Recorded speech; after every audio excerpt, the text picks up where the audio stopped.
સતગુરુ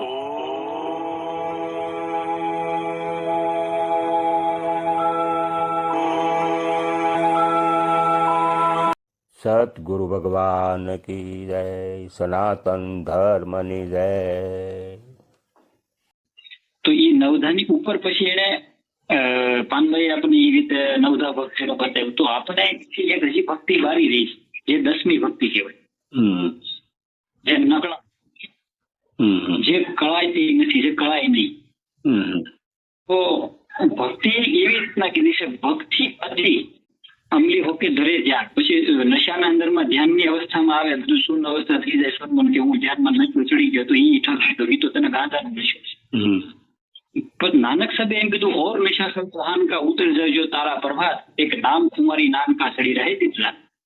બરાબર. નાનકે કીધું તું એવો નશો કર નામ કે તું એક વાર કરે એટલે આદિ જુગાદી સુધી એનો નશો ન. આ તારો ગાંધો ને સનમનો નશો તો 62 મારી 2 કલાક થાય ઉતરી જાય, પાછો મારવું પડશે. તો નામનો નશો છે, નામ કુમારી નામ કા ચડી રહે દીધા, ઓર નશા સબ જહાન કા ઉતર જાય છે તારા પર. જેમ નારા થી હવાર પ્રભાતમાં ઉતરી જાય છે, એમ નશો કરેલો છે હવાર થાય એટલે ઉતરી જાય છે. બરાબર. તું એવો નશો કર નામનો કર. તો એ કેવું નામ હતું છે? તું એવું નામ લે જે નામ નથી, પણ નામી ગણ સંતોએ કીધું ને, ધડી પડી મેદાનમાં શું કોઈ ખેલન કોઈ થાય, ધાત ભાગશો કામ નહીં, તો જીતેશો નહીં. તો એ ગણીની વાત. અને આ કોઈ વસ્તુ અંગ્રેજ જેવી નથી, આ તો મેદાનમાં પડી.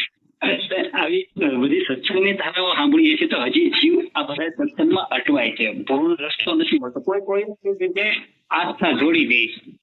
પછી ગુરુની વાત કરી તો ન્યાય એમ કહે છે કબીર કે દેહી કો સદગુરુ કહે એ હે દુધર જ્ઞાન. જો દેહને શરીરને કોઈ મારા ગુરુ કહેતો એ દુધર જ્ઞાન, શરીર તો કાલ ફરી જવાનું ગુરુ નહીં.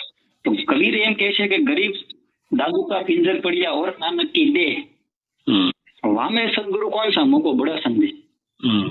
એ ગરીબદાસ નું પિંજર પડી ગયું, બધાના પિંજરા પડ્યા છે, તો હવે ગુરુ કોણ છે કયો? ગરીબ દાદુ કા પિંજર પડ્યા ઓર નાનક કી દેહ, નાનક ની દેહ 3 દિવસ સુધી પાણીમાં રાખ્યું, 7 દિવસ.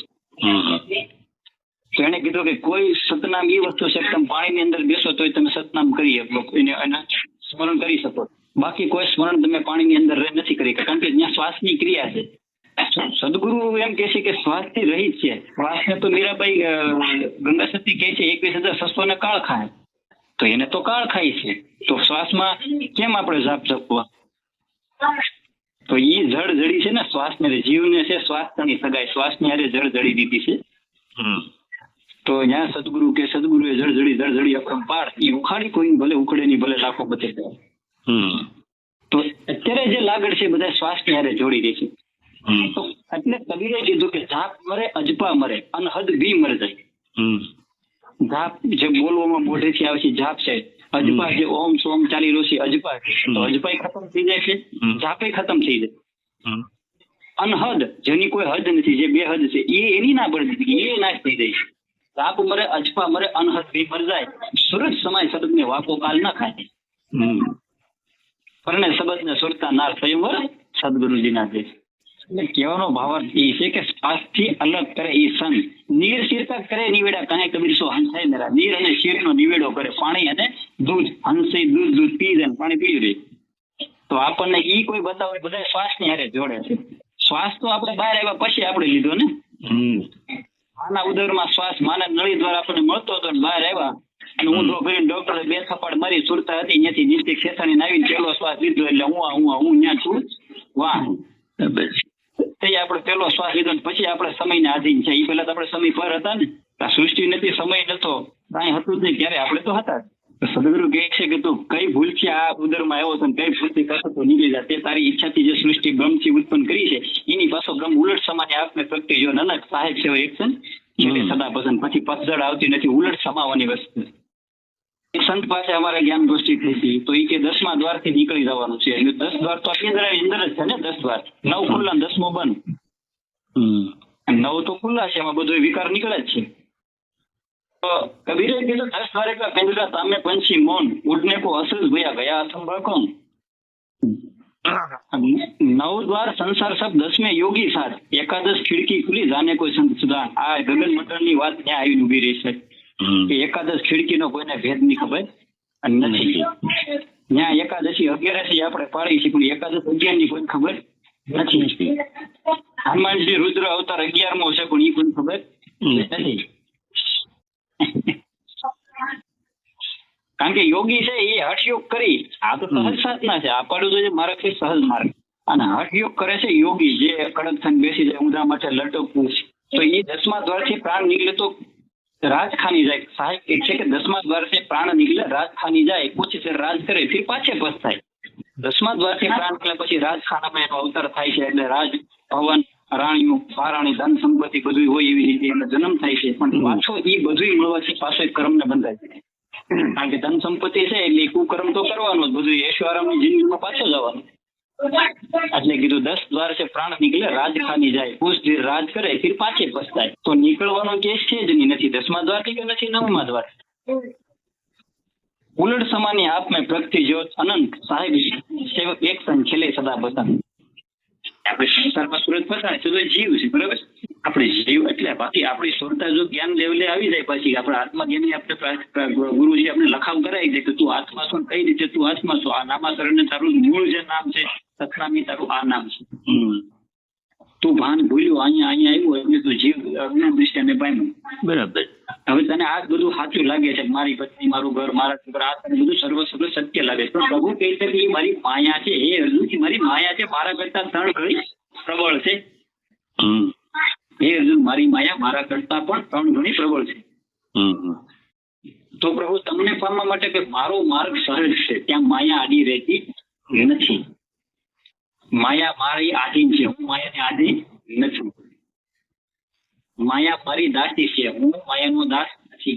માયા શરીર છે ને, સ્ત્રીને પુરુષની માયા ને પુરુષને સ્ત્રીની માયા. શરીર છે જ માયા છે, પણ એ માયાથી પર શરીર નથી. પછી જે કઈ વધે પ્રકૃતિ પર એટલે પર આકૃતિ, બીજી આપણી આકૃતિ નથી. આપણી આકૃતિ આખું જે છે પણ આપણે બીજા કપડા પહેરી લીધા, બીજી આકૃતિ ધારણ કરી. આપણે હતા વિધે પણ દેહ ધરાય, કાયા કારણ કબીર કહેવાય છે. વિધે દેહ ધરાય, કાયા કારણ કબીર કહેવાય કે આપણે વિધેય હતા પણ આપણે દેહ ધર્યો એટલે દેહ કહેવાય. તો હવે એ ભૂલને પછી બટન જે સૃષ્ટિ રચે છે એ સૃષ્ટિને બદલે કરવાનું ગુરુ પાસે માર્ગ છે જ કે તું તારી ઈચ્છાથી દેહ ધારણ કરી શકશો, તો તારી ઈચ્છાથી પાછો તું આ દેહ નહીં મેકી જા પણ જઈ શકશો. પણ તું જા કોઈ સંતની પાસે, જે કપડાથી પહેર્યાથી પાછા ઉતારવાની ક્રિયા તને બતાવશે. તો ભગવાનને કીધું અર્જુન, ભગવાન તમે બધું જાણો છો, બધું જોવો છો, તો કે હા, તો કે તમે કોઈ ભગવાનને કોઈ કર્મ કરતા કે કોઈ બાદલી કરતા કેમ નથી અટકાવતા? હું સદાય એને માટે અટકાવવા માટે તૈયાર છું, પણ મારી સામે એકવાર વળીને જોવે તો ને. મારી દ્રષ્ટિ એની ઉપર છે, પણ એની દ્રષ્ટિ મારા ઉપર નથી. મારી આવી દ્રષ્ટિ હરેક પાપી માથે છે, ચોર માથે છે, કપટી માથે છે. એટલે વિશ્વાસ લે છે टंकी जाने मन की जाने जाने छिटकी चोरी। उस साहेब से क्या छिपा जिसके हाथ में सबकी डोरी। આપણે ત્રણ ગુણને ધારણ કર્યા છે, ત્રિગુણી માયામાં બંધાણી માયાથી ત્રણેય ગુણના નામ હતો આકાર ઉકાર પકાર. એ ત્રિગુણી માયા કહેવાય તો ઈ જ છે. એ તો ઉંદરમાં ગયા પછી બધી માયા આપણે પકડાની અને એને આધીન થયા. એની ઉપર એક ઓમ દોર્યો, ઓમની ઉપર એક બીજ દોરી, બીજની પાસે એક શૂન્ય દોરી. આખો મહામંત્રમાં ઓમ છે, પંચાક્ષરી અક્ષર છે, એની ઉપરની વાત આપણને સત્સંગમાં સમજાવતા. એ ગુરુની માથે છે તે કોણ કે આદિ અંત એકો અવતારા તો ગુરુ શુક્ર અમારા બધાનો ગુરુ એક જ. જ્ઞાન દિશા એ બધાના ગુરુ અલગ અલગ છે. મારા જીવન સાહેબ, મારા પીર સાહેબ કે મારા રવિદાસ, પણ એ બધાની અંદર જે ગુરુ છે એ તો બધાનો એક જ ભજન કરતા. પણ એ ભજન કયું છે એ ખબર છે. એ ભજન જો મળે તો તમે એ અવસ્થાએ પહોંચી શકો ને. માયા અવિનાશીમાં માયા આધાર, માયામાં અવિનાશી ને જાણે કોઈ સતુર સુધાર. અવિનાશીમાં માયા છે અને એ માયાની અંદર અવિનાશીને સમજે કોઈ સતુર સુધાર. બે ભેગું છે ને. તો કે આત્મા અને પરમાત્મા અલગ નથી. આત્માની અંદર પરમાત્માનો વાસ છે, પરમાત્માની અંદર આત્માનો વાસ. એટલે કીધું જો તું સો હમ. આ તો મારું ધ્યાન નથી, પણ ફરક એટલો છે કે આપણે એની તરફ શોધતા નથી રહેતા. એટલે આપણને ઉપર કાળ છે, આપણને માયા તરફ ખેંચતો જાય છે, ખેંચતો જશે. 780 યુગો પડતી આવું એક સત્સંગમાં સાંભળ્યું તો સાંભળેલી વાત છે, કોઈ અનુભવની વાત નથી. જ્યાં સુધી મનની ભ્રમતા ભ્રમ ના મટે, શાંતિ ન જાય, જ્યાં સુધી ભ્રમ ન મટે ત્યાં સુધી ગુરુ બદલવામાં કોઈ દોષ નથી. ગુરુ તો સદાય જે આત્મ તત્વ છે, ગુરુ તો સદાય સાથે છે, પણ જે દેહી ગુરુ છે એ બદલવાની વાત. કારણ કે બધા ગુરુ સરખું નથી આપતા. જ્યાં સુધી મનનું ઠેકાણું ન પડે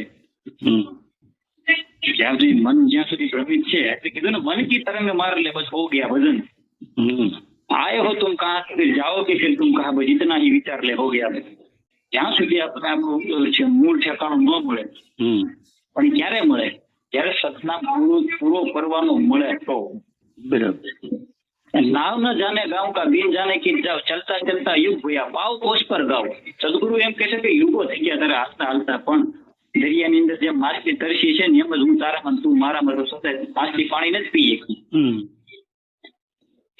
પાણીની લીન પ્યાસી મોહે લેખત આવે હાંસી આસમ જ્ઞાન વિના અંદર ભટકે કોઈ મથુરા કોઈ કાશી જેમ માછલી પાણીમાં હોવા છતાં તરસી કેમ તો એ કહે છે કે હું પરમાત્મા કહે છે કે હું તારી પાસે છું અને તું મારી પાસે છો પણ મારી ઓળખ તારી પાસે નથી એટલે તું ભટકશો આપણે ભ્રમની અંદર ભણેલા છીએ પણ આપણે ભ્રમને ન જાણતા કે અજ્ઞાન વિશે આપણે બહાર ભજીએ હે હાજીર તો હે દૂર બતાવે દૂર કી બાત વિનાશી કહે કબીર ગુરુ બિન ભ્રમ ન જાય તારી પાસે હાજર જ છે પણ તને કોઈ એવા ગુરુ આપી દે તો તને ખબર કારણ કે નામ સિવાય નેઠો પડે એવું નથી અને ઈ નામ મળે તો બાકી તો જ્ઞાન ગોષ્ઠી કોને કહેવાય જે આપણે ચોપડા ને પુરાવાની વાત કરીએ ને કે ગીતાની કે બાઇબલની કે પુરાણ એ બધી જ્ઞાન ગોષ્ઠી કહેવાય એ બધા જ્ઞાનના માર્ગ છે આત્મજ્ઞાનની વાત કે સત્સંગ એને કહેવાય જે બધી વસ્તુ રહેશે જ્યાં પાખંડ નથી રહેતું અખંડ જ રહેશે ચોપડા પુરાણ મંદિર મસ્જિદ આપણે પાખંડ છે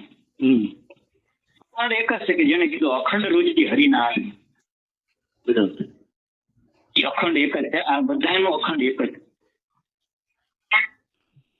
ત્યારે બધાનો માર્ગ છે એ પાખંડ તરફ નાની બાપુએ કરવા ભગતે કીધું ને જગતમાં પાખંડ વાળા પૂજાણા મંદિર બાંધીને માયા વધેરી એને લઈ જાય ગમરાણા કરવો ભગત છે આવાને ઊંડા ટચી માથે મેળજો હાળા પાણા જગતમાં હાળા આવા પાખંડ વાળા પૂજા સંતોની વાણીને આપણે પુરાવા જઈએ કે નાના જલ્દીથી વાણી લ્યો તો આપણને રસ્તો મળે તો સંતો બધી વાત કરી અને કઈ તરફ એક આંગળી સમજે એ શું પ્રભુ બસ જાણવાની ઈચ્છા હતી એના માટે ફોન કર્યો તો મેં ઘણું બોલો મારે તો બોલવું પછી બોલું કે છે કે ચાલુ થાય પછી અંદર જે આવતો જાય એ નીકળતું જાય બરાબર છે ઘણું જ્ઞાન છે તમારે ક્યાં હવે ગોતવું પડે નહીં એક ઈચ્છા હતી એટલે મેં તમને ફોન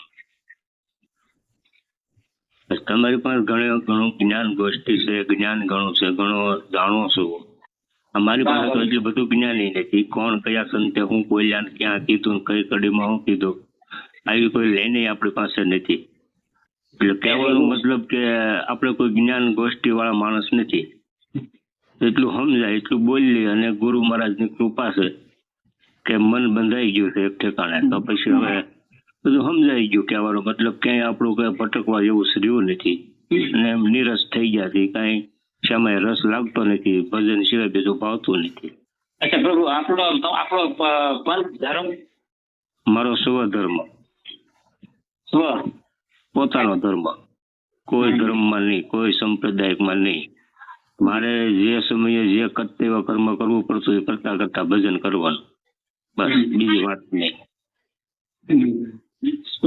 પ્રણાલિકા કઈ આવે આપણી આપણે સનાતન જ ગણાય સનાતન ધર્મ બસ મારા ગુરુ હતા કોઈને દીક્ષા નથી આપી બીજા કોઈને અને મારા ગુરુ હતા એના ગુરુ દુખીશ્યામ બાપુ નહીં અને આપણો આશ્રમ કે અહીં કે સુરતમાં છે ના તળાજા પાસે અરે તો કયો તળાજા પાસે કયું ગામ પાંચપીપળા તો આપણે બે બાજુમાં ત્રાપસ ને રાજપડા પાસે અમારું તળાજા પાસે જ છે કયું સ્વભાવડે સતગુરુ ભગવાન કી જય સનાતન ધર્મની જય